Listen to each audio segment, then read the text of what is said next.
Napapansin mo bang kahit tirik ang araw at mainit ang panahon, nilalamig pa rin ang kamay at paa mo? Minsan nga parang nagyeyelo kahit wala ka namang aircon. Marami sa ating mga senior ang ganito. Pero ang tanong, bakit nga ba laging nilalamig ang kamay at paa natin?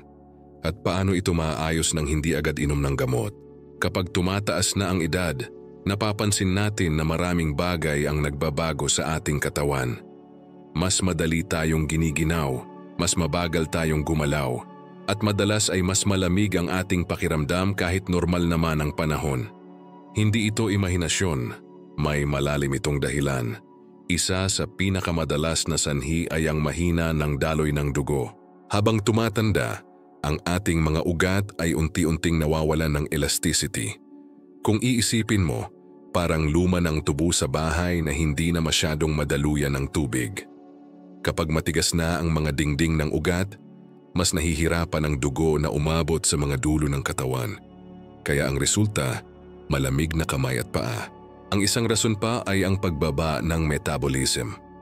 Dati, nung kabataan pa, konting galaw lang ay pinapawisan ka na.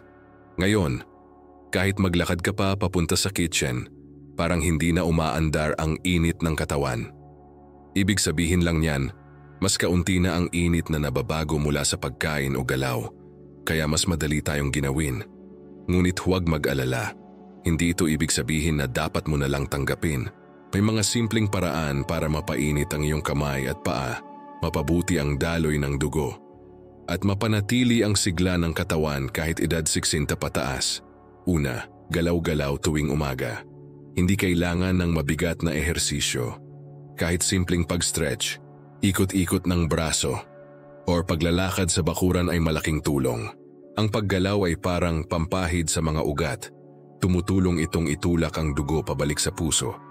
Kapag lagi kang nakaupo, naiipon ang dugo sa paa, kaya mas nilalamig. Pangalawa, uminom ng sapat na tubig. Maraming senior ang ayaw uminom ng maraming tubig dahil ayaw nilang madalas mag-CR. Pero kapag kulang ka sa hydration, nagiging malapot ang dugo at mas hirap itong umikot. Subukan mong uminom ng isang baso bago kumain, isa sa tanghali at isa sa hapon. Simple pero totoong nakakaganda ng pakiramdam. Pangatlo, ayusin ang iyong posisyon habang nakaupo o nakatulog. Kapag laging nakababa ang paa habang nakaupo, naiipit ang daloy ng dugo sa ibaba. Subukang itulak-tulak ang daliri ng paa habang nanonood ng TV. O itataas ito sa unan kapag natutulog. Ang maliit na pagigting ng mga kalaman ay parang mini-exercise para sa circulation. Pang-apat, kumain ng pagkaing mayaman sa iron at omega-3. Ang iron mula sa atay, malunggay o monggo ay nakakatulong para maiwasan ang anemia. Isang dahilan kung bakit madalas giniginaw ang mga senior. Samantala, ang omega-3 mula sa isda tulad ng tulingan, salmon o bangus ay nakakatulong palambutin ang ugat para mas magandang daloy ng dugo. May mga senior ding nakakaranas ng lamig dahil sa gamot na iniinom. Halimbawa, ang ilang maintenance drugs para sa high blood or cholesterol ay may side effect na nagpapababa ng sirkulasyon sa mga dulo ng katawan. Kaya kung napapansin mong lalo kang giniginaw simula nang uminom ka ng bagong gamot, mainam na sabihin ito sa doktor para mabigyan ka ng alternatibo. Hindi rin natin maikakaila na ang stress at emosyonal na tensyon ay malaking dahilan. Kapag palaging kabado o malungkot, nagsishrink ang mga ugat at bumabagal ang daloy ng dugo. Kaya ang mga senior na laging nag-iisip o malungkot, mas madalas ding nilalamig. Subukan mong huminga ng malalim, makinig sa musika o magdasal bago matulog. Hindi mo lang pinapainit ang katawan mo, pati ang puso mo. Isang praktikal na paraang maaaring subukan ay mainit-init na paligo tuwing umaga. Hindi lang ito nakakapreskong pakiramdam, pinapaandar din nito ang daloy ng dugo. Kung may arthritis ka, lalong makakabuti ito dahil lumuluwag ang mga kasukasuan. Pagkatapos, magsuot ng malambot na medyas para mapanatiling mainit ang init mula sa paligo. Pwede ring gumamit ng hot compress o mainit na tuwalya sa kamay at paa habang nakarelax. Ginagawa ito ng ibang senior habang nanonood ng paboritong teleserye. Hindi lang ito nakakabawas ng lamig, nakakapagbigay din ng ginhawa at pahinga sa katawan. Ngayon baka tanungin mo, normal lang ba talaga itong nilalamig ako palagi? Ang sagot ay depende. Kung hindi ka naman nangingitim ang daliri, walang pamamanhid, at walang ibang masakit, madalas ay simpleng mahina lang ang circulation. Pero kung may kasamang pamumutla, pamamanhid, o pangangalay na paulit-ulit, mas mabuting ipatingin na sa doktor para matiyak na hindi ito senyales ng diabetes o thyroid problem. Alalahanin mo, ang katawan natin ay parang sasakyan. Kapag matagal nang ginagamit, kailangan ng tamang maintenance para gumanda ulit ang takbo. Ang mga maliliit na bagay, pag-stretch, pag-inom ng tubig, pagngiti, paghinga ng malalim, lahat ito ay paraan para painitin ang sarili mo mula sa loob. Sa susunod na bahagi, pag-uusapan natin ang mga posibleng sakit na kaugnay ng palaging pagiging malamig ng kamay at paa. At kung paano mo malalaman kung dapat ka nang magpatingin o kaya ay pwede mo pa itong gamutin sa bahay. Manatili ka lang at alamin natin ang mga senyales na hindi mo dapat ipagsawalang bahala. If you're still watching, comment painit ngayon. Kapag nilalamig ang kamay at paa mo halos araw-araw, minsan may mas malalim na dahilan iyan kaysa sa simpleng pagod o hangin lang. Pwedeng senyalis ito ng sakit na hindi pa nadidiskubre. Kaya ngayon, alamin natin kung kailan ang lamig sa kamay at paa ay simpleng edad lang at kailan ito babala ng katawan mo na may dapat nang ayusin. Kung tutuusin, hindi lahat ng lamig ay pare-pareho. May mga senior na nilalamig lang kapag gabi, pero may iba na kahit tanghaling tapat parang nagyeyelo pa rin. Ang una nating titingnan dito ay kung madalas na itong nangyayari at kung may ibang sintomas kang nararamdaman kasabay nito. Isa sa mga karaniwang dahilan ay ang mahinang sirkulasyon ng dugo o poor blood circulation. Kapag ang puso ay mahina na sa pagpump o may bara ang mga ugat, hindi makakarating ng maayos ang mainit na dugo sa kamay at paa. Mapapansin mo, maputla o minsan asul ang kulay ng kuko mo at mas mabagal gumaling ang mga sugat sa paa. Kung ganito, magandang magpatingin agad sa doktor para masuri kung may kinalaman sa peripheral artery disease o PAD. Marami sa mga senior na may ganitong kondisyon ay nagsasabing, laging malamig ang paa ko kahit nakamedyas ako. At totoo nga, dahil kulang ang oxygen na dumadaloy doon. Ang isa pang sanhi ay diabetes. Kapag mataas ang blood sugar sa matagal na panahon, naaapektuhan ang maliliit na ugat at mga nerves. Tinatawag itong diabetic neuropathy. Kapag ganito na, hindi na gaanong nararamdaman ng paa ang init o lamig. Pero sabay rin nitong pinapahina ang sirkulasyon.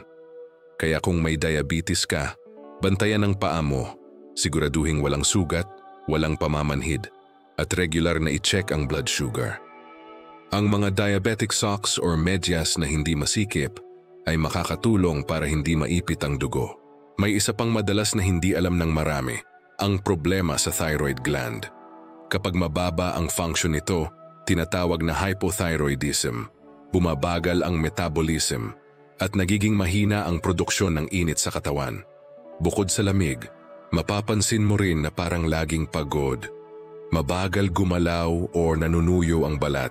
Kung napapansin mo ito, magandang ipacheck ang thyroid function test, lalo na kung may lahi o kasaysayan sa pamilya. Hindi rin pwedeng balewalain ang anemia o kakulangan sa iron. Ang dugo natin ang nagdadala ng oxygen na siyang nagiging init sa katawan. Kung kulang ang red blood cells, mas malamig ang pakiramdam dahil kaunti lang ang oxygen na dumadaloy. Ito ang dahilan kung bakit ang mga taong laging kulang sa tulog o mahina ang kinakain, madalas ding giniginaw. Kaya mahalagang kumain ng pagkaing mayaman sa iron tulad ng atay, malunggay, kangkong at itlog. Sa mga vegetarian seniors, magandang dagdagan ng legumes gaya ng munggo at lentils. Minsan gamot din ang dahilan. May mga maintenance drugs tulad ng beta blockers para sa high blood o ilang gamot sa depression na nakakaapekto sa sirkulasyon. Hindi ito masama, pero kailangan ng balanse. Kaya kung napansin mong lalong lumala ang ginaw matapos magpalit ng gamot, huwag basta itigil. Kausapin muna ang iyong doktor. Minsan, simpleng adjustment lang sa dosage o oras ng pag-inom ay nakakatulong na. Ngayon, pag-usapan natin ang simpleng paraan para malaman kung normal lang o dapat nang magpatingin. Una, kapag nilalamig ka pero kapag gumalaw ka o naglakad-lakad, unti-unting umiinit, kadalasan normal lang ito. Pero kung kahit pinainit mo na, nakasuot ka na ng medyas, at nananatiling malamig o namumutla pa rin, posibleng may sirkulasyon problem. Pangalawa, kung kasabay ng lamig ay pamamanhid o tusok-tusok na pakiramdam, huwag mong ipagsawalang bahala, baka ito ay nerve damage na. Pangatlo, kung mabilis kang mapagod, hinihingal o mabilis kabugin, baka indikasyon ito ng anemia o heart condition. Ang pinakamainam na gawin ay magpatingin kahit isang beses sa isang taon para sa kumpletong check-up ng puso, dugo at thyroid. Tandaan, prevention pa rin ang pinakamagandang lunas. Marami na akong senior na nakilala na akala nila simpleng ginaw lang, pero nang magpa-check, may high cholesterol pala o borderline diabetes. Maagang pagkilos ang nagligtas sa kanila sa mas malaking problema. Bukod sa mga medical na dahilan, tandaan mo ring ang mood at emosyon ay direktang konektado sa katawan. Kapag palagi kang tense, nag-aalala o na-stress, lumiliit ang mga ugat, kaya mahina ang sirkulasyon at malamig ang pakiramdam. Kaya huwag kang masyadong mahigpit sa sarili. Kapag giniginaw ka, huwag lang kumapit sa kumot. Kumapit din sa mga taong nagpapainit ng loob mo. Mag-usap sa pamilya, magdasal, o makinig sa lumang kantang paborito mo.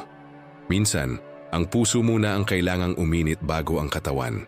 Isang magandang routine para sa mga senior ay ang painit routine tuwing umaga. Bago bumangon, igalaw muna ang mga daliri ng paa, ikutin ang bukong-bukong at igalaw ang kamay. Parang preheat ng katawan bago ka tumayo. Kapag nagawa mo ito araw-araw, mapapansin mong unti-unting mas umiinit ang daloy ng dugo kahit hindi ka pa umiinom ng kape. Dagdagan mo pa ng konting stretching habang kumakanta ng paboritong kanta. Siguradong masigla ang simula ng araw mo. May isa pang tip na epektibo, warm drinks sa halip na malamig. Subukan mong uminom ng salabat, mainit na gatas, o kahit simpleng mainit na tubig na may kaunting kalamansi. Pinapainit nito ang loob ng katawan at nakakatulong sa sirkulasyon. Marami ng lolo at lola ang nagsasabing ito ang sekretong pampainit nila sa umaga, lalo na sa tag-ulan. At kung may pagkakataon, subukan mong magmasahe ng natural na langis tulad ng virgin coconut oil o olive oil sa paa bago matulog. Bukod sa relaxing, pinapabilis nito ang daloy ng dugo at pinapakalma ang ugat. Ang banayad na haplos ay hindi lang sa balat, kundi pati sa kaluluwa para sa mas mahimbing at komportabling tulog. Ang mahalaga, huwag mo nang hintayin na maging sobrang lamig bago kumilos. Ang katawan ng tao ay parang halaman. Kapag laging malamig at walang araw, hindi ito namumulaklak. Pero kapag naalagaan ng tama, uminit, gumalaw at ngumiti, muli itong sumisigla. Sa susunod na bahagi, pag-uusapan natin ang mga natural na paraan at lifestyle changes na pwedeng gawin araw-araw para hindi ka na giniginaw at para mas humusay pa ang daloy ng dugo. May mga simpleng gawain at pagkain na pwede mong simulan bukas mismo kahit nasa bahay ka lang. If you're still watching, comment init pa. Alam mo bang hindi lang gamot ang solusyon para sa nilalamig na kamay at paa? Minsan, ang pinakamabisang lunas ay nasa simpleng gawain lang sa bahay. Kaya ngayon, alamin natin ang mga natural na paraan na subok ng mga matatanda noon pa. Mga hakbang na kaya mong simulan agad pagkatapos mong panoorin ito. Kung sa part 2 ay pinag-usapan natin ang mga medical na dahilan kung bakit nilalamig ang kamay at paa. Ngayon naman, pag-uusapan natin ang mga praktikal at natural na paraan para mapabuti ang sirkulasyon at panatilihing mainit ang katawan kahit wala kang mamahaling gamit o gamot. Unahin natin ang isa sa pinakamabisang paraan, ang paggalaw. Maraming senior ang nagkakamali na iwasan ang galaw dahil natatakot sa pagod o pagkahilo. Pero ang totoo, ang kakulangan sa paggalaw ang mas nagpapalala sa lamig ng katawan. Kapag hindi ka kumikilos, humihina ang pump ng dugo. Parang ilog na walang agos, nanlalamig, naninigas. Kaya kahit 5 minuto lang bawat oras, igalaw ang mga kamay, ikutin ang balikat, itaas baba ang paa habang nakaupo. Pwede mo ring gawin habang nanonood ng TV o nakikinig ng radyo. Simple lang, pero malaking tulong para gumanda ang daloy ng dugo.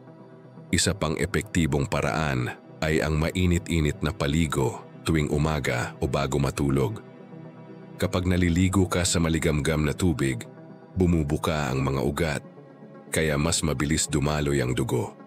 Marami sa mga senior ang nagsasabing, mas masarap matulog kapag naligo sa gabi. Totoo yon, dahil bukod sa linis ng katawan, pinaparelax nito ang muscles at pinapainit ang pakiramdam. Kung ayaw mong maligo tuwing gabi, pwede ring foot soak.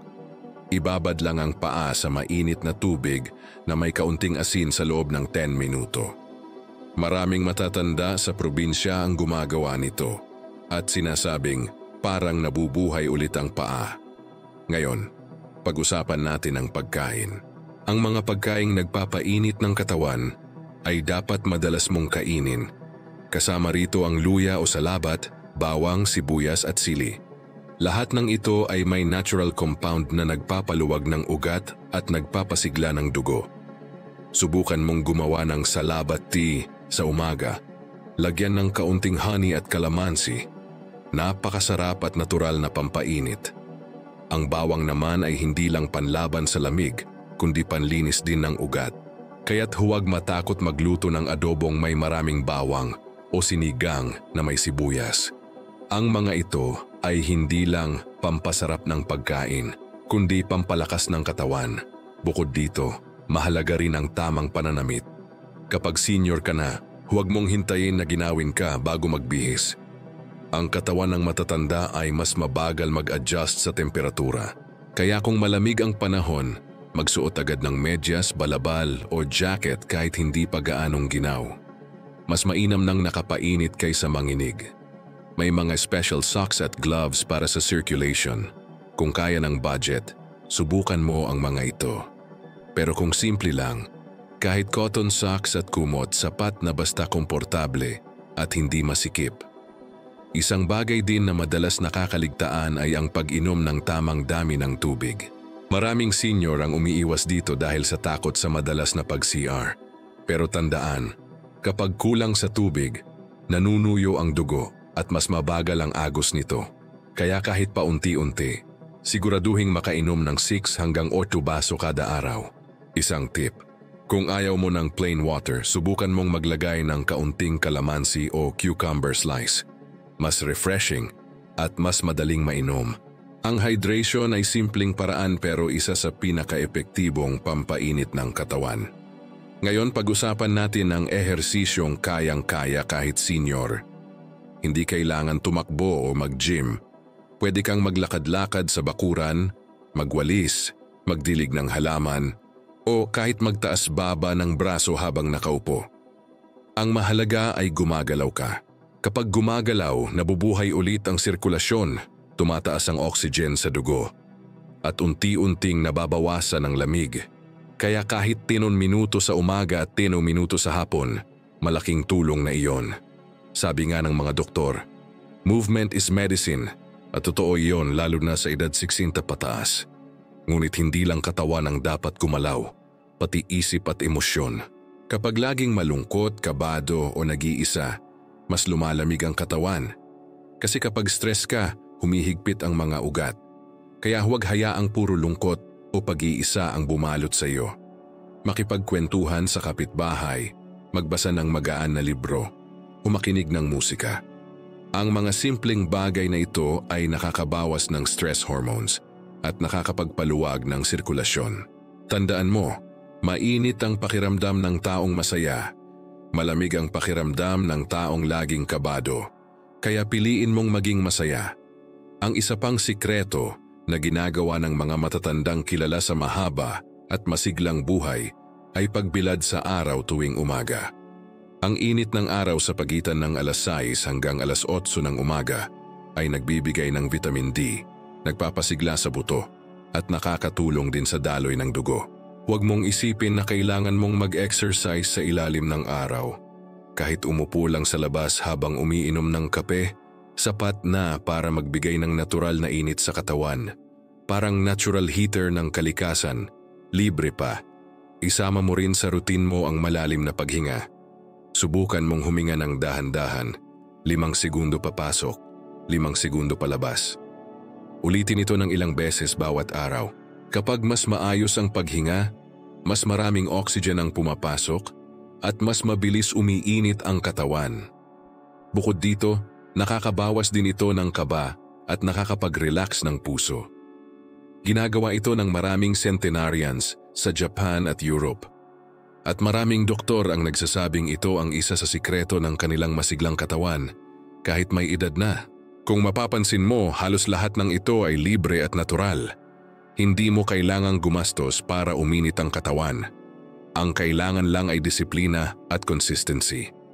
Ang tunay na dahilan kung bakit nanlalamig ang katawan ng senyor ay hindi lang dahil sa edad, kundi dahil minsan, nakakalimutan na nating alagaan ang sarili. Pero ngayon, alam mo na bawat pag-inom ng tubig, bawat paghinga ng malalim, bawat paglakad, ay parang maliit na kandila na nagbibigay liwanag at init sa katawan mo araw-araw. Sa susunod na bahagi, pag-uusapan natin kung paano ang isip, emosyon at kalooban ay may kinalaman din sa lamig ng katawan. Kasi minsan hindi lang dugo ang mahina ang daloy, kundi ang sigla at pag-asa.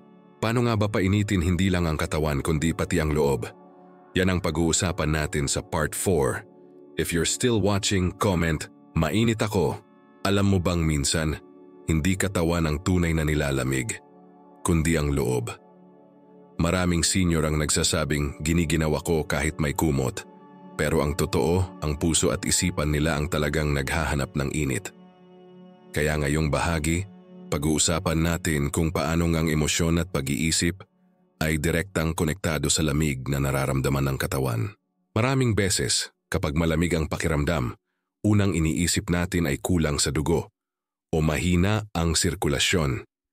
Pero sa likod ng pisikal na lamig, may mas malalim na dahilan, ang emosyonal na kalagayan. Kapag malungkot ka, kabado o laging nag-iisa, lumalabas ito sa katawan mo mismo. Ang mga ugat ay sumisikip, bumabagal ang daloy ng dugo, at bumababa ang init ng katawan. Kaya hindi nakapagtataka kung bakit maraming matatandang mag-isa sa bahay ang laging giniginaw. Hindi dahil sa hangin, kundi dahil sa katahimikan. May mga pag-aaral na nagpapatunay na kapag masaya ang isang tao, tumataas ang temperatura ng katawan ng bahagya. Kapag malungkot o stress, bumababa ito. Kapag galit o natatakot, sumisikip ang mga ugat. Ibig sabihin, ang emosyon ay may totoong epekto sa sirkulasyon ng dugo. Kaya't kapag laging mabigat ang loob, mas malamig din ang pakiramdam. Tandaan mo rin na habang tumatanda, nagbabago rin ang hormones sa katawan. Ang cortisol o stress hormone ay madalas tumaas kapag laging nag-aalala. Kapag sobra ito, hindi lang dugo ang naaapektuhan, kundi pati immune system at tulog. Kaya kapag may mga gabi na parang giniginaw ka kahit may kumot, baka hindi lang lamig ng panahon ang dahilan, baka pagod na rin ang isip mo sa kakaisip. Kaya't sa edad na ito, napakahalaga ng payapang kalooban. Hindi mo na kailangang hanapin ang perpektong buhay, pero pwede mong piliin ang payapang isip. Halimbawa, kapag may alitan sa pamilya o hindi pagkakaintindihan, subukan mong bitawan muna ang bigat. Minsan kasi, ang paghawak sa galit o tampo ay parang yelo sa loob ng dibdib, matagal matunaw. Pero kapag pinatawad mo, biglang iinit ulit ang loob mo. Ang tawag diyan ay emotional warmth, at ito ay kasing halaga ng init ng katawan. May isang lola na nakausap ko noon. Lagi raw siyang giniginaw kahit may 3 kumot. Pero nang tanungin ko kung kamusta ang loob niya, napaluha siya. Simula nang mawala ang asawa ko, parang lumamig na rin ang paligid, sabi niya. Nang sinimulan niyang makisalamuha ulit, sumali sa church group, tumawag sa mga anak, at makipagkwentuhan sa kapitbahay, unti-unting nagbago. Hindi ko na kailangan ng heater, sabi niya, kasi natutunan ko ulit ngumiti. Ito ang tunay na init, hindi mula sa labas, kundi mula sa loob. Kaya kung isa ka sa mga senior na laging giniginaw, tanungin mo rin minsan ang sarili mo. Masaya pa ba ako? May mga tao pa ba akong kinakausap araw-araw? May dahilan pa ba akong ngumiti? Kung medyo mabigat ang loob, huwag mong ikahiya. Normal yon. Ang mahalaga, kumilos ka para bumalik ang sigla. Tumawag sa kaibigan. Manood ng paboritong palabas. Magrosaryo o magdasal. Ang bawat ngiti, bawat tawanan, bawat dasal ay parang maliit na apoy na muling bumubuhay sa init ng katawan at sa lakas ng loob. Isa pa, huwag kalimutan ang kapangyarihan ng musika at tawa. Kapag nakikinig ka sa mga kantang paborito mo noong kabataan, parang bigla kang bumabalik sa panahon ng saya. Sinasabing kapag masaya ka, tumataas ang serotonin at dopamine at mas gumaganda ang daloy ng dugo. Kaya huwag mong isipin na sayang ang oras sa pakikinig ng musika o panonood ng nakakatawang video. Iyon ay therapy, libre pa. Mayroon ding simpleng meditation o paghinga na pwedeng gawin araw-araw. Umupo sa tahimik na lugar, ihinga ang lahat ng kaba. Sa bawat paghinga mo, isipin mong pinapasok mo ang init ng pag-asa. At sa bawat pagbuga, inilalabas mo ang lamig ng pag-aalala. Maraming senior sa Japan at Korea ang ginagawa ito araw-araw. At sinasabi nilang, ito ang sekreto para hindi lang mainit ang katawan, kundi payapa rin ang loob. Mahalaga rin ang pakikipag-ugnayan sa iba. Ang taong may koneksyon sa pamilya at kaibigan ay mas masigla at mas mainit ang pakiramdam. Sa tuwing may kausap ka, tumataas ang sirkulasyon at bumababa ang stress hormones. Kaya kahit isang simpleng kumusta sa anak, apo o kapitbahay, malaking bagay iyon. Kung may mga apo ka, yakapin mo sila madalas. Alam mo bang sa bawat yakap, naglalabas ang katawan ng oxytocin, ang tinatawag na love hormone. Pinapababa nito ang blood pressure at pinapainit ang pakiramdam ng puso. Kaya't sa bawat yakap, hindi lang pagmamahal ang naibibigay mo, kundi kalusugan din. Ngayon pag-usapan natin ang pananampalataya at panalangin. Ang mga taong may matatag na pananampalataya ay madalas mas kalmado, mas magaan ang loob at mas bihirang giniginaw sa gabi. Bakit? Kasi kapag ipinagpapasa Diyos mo ang mga problema, bumababa ang stress sa puso. Ang panalangin ay parang apoy na tahimik, hindi mo man nakikita, pero pinapainit nito ang loob mo sa katahimikan ng gabi. Kaya bago matulog, magpasalamat sa bawat araw. Ang simpleng salamat Lord sa panibagong araw ay sapat na para mapanatag ang isip at katawan. Kapag pinagsama mo ang lahat ng ito, tawa, musika, paggalaw, panalangin, pakikipagkwentuhan, unti-unting mararamdaman mong lumalakas ang init sa katawan mo. Kasi sa totoo lang, ang lamig ay hindi kalaban. Paalala lang ito ng katawan mo na kailangan mong alagaan ang iyong loob. Kaya sa mga panahong tila giniginaw ka, tandaan mong hindi ka nag-iisa. Maraming tulad mo ang nakakaranas nito, pero marami rin ang muling nakahanap ng init sa piling ng pamilya, sa pagtawa, sa pagdasal at sa pag-ibig. Ang katawan ay sumasabay sa puso. Kapag mainit ang loob, susunod ang katawan. Sa susunod na bahagi, tatalakayin natin kung paano mo magagamit lahat ng natutunan mula sa pisikal, emosyonal at mental para ganap na mapanumbalik ang init at sigla ng katawan mo. Ito ang magiging buod at inspirasyon kung paano mo mapapanatili ang lakas, sirkulasyon at saya araw-araw kahit sa edad na 60 pataas. If you're still watching, comment "Init sa loob." Ngayon na alam mo na ang mga dahilan, sintomas at mga paraan para mapainit ang katawan. Panahon na para pagsamahin lahat ng ito sa isang simpleng pang-araw-araw na sistema ng pag-aalaga sa sarili. Hindi mo kailangang gumastos, hindi mo kailangang magpaliban. Ang kailangan lang, disiplina, consistency, at positibong pananaw. Una sa lahat, tandaan mo na ang katawan ay parang halaman. Kailangan nito ng araw, tubig, galaw at pagmamahal para manatiling buhay. Kaya kapag napapansin mong nilalamig ka, tanungin mo muna ang sarili mo, uminom ba ako ng tubig? Gumalaw ba ako kahit kaunti ngayong araw? Nakipag-usap ba ako sa kahit isang tao? Ang mga simpleng tanong na ito. Kapag sinagot mo ng oo araw-araw, unti-unting magbabago ang pakiramdam mo. Mapapansin mong mas magaan, mas mainit at mas masigla ka. Isama natin dito ang morning ritual ng painit at paggalaw. Bago bumangon sa kama, igalaw muna ang mga daliri ng kamay at paa, ikutin ang bukong-bukong at huminga ng malalim ng 3 beses. Pagkatapos ngumiti, simple lang pero may siyensya sa likod nito. Ang paggalaw ng mga kalamnan ay nagpapalakas ng sirkulasyon at ang pagngiti ay nagpapalabas ng happy hormones na nakakatulong magpainit ng katawan. Subukan mo rin ang ilang minuto sa ilalim ng araw. Ang araw sa umaga ay hindi lang nagpapainit sa balat, kundi nagbibigay din ng vitamin D para sa mas malakas na buto at mas masiglang puso. Pangalawa, alagaan ang pagkain. Hindi kailangan ng mamahaling vitamins para uminit ang katawan. Ang tunay na sustansya ay nasa natural na pagkain. Malunggay, luya, bawang, saging, isda, itlog at gulay na mayaman sa iron at fiber. Kapag tama ang kinakain mo, mas maayos ang daloy ng dugo. Ang mga ugat ay parang tubo, kapag malinis tuloy-tuloy ang agos. Pero kapag napupuno ng taba at asukal, humihina ang sirkulasyon. Kaya bawasan ang matatamis, maalat at pritong pagkain. Dagdagan ng sabaw, gulay at prutas. Iyan ang tunay na painit sa loob. Pangatlo, alagaan ang emosyon. Sabi nga sa part 4, ang lamig ay hindi lang pisikal. Kapag puno ng lungkot, galit o stress ang puso, lumalamig ang katawan. Kaya araw-araw humanap ng dahilan para ngumiti. Makinig sa paboritong kanta mo noong kabataan.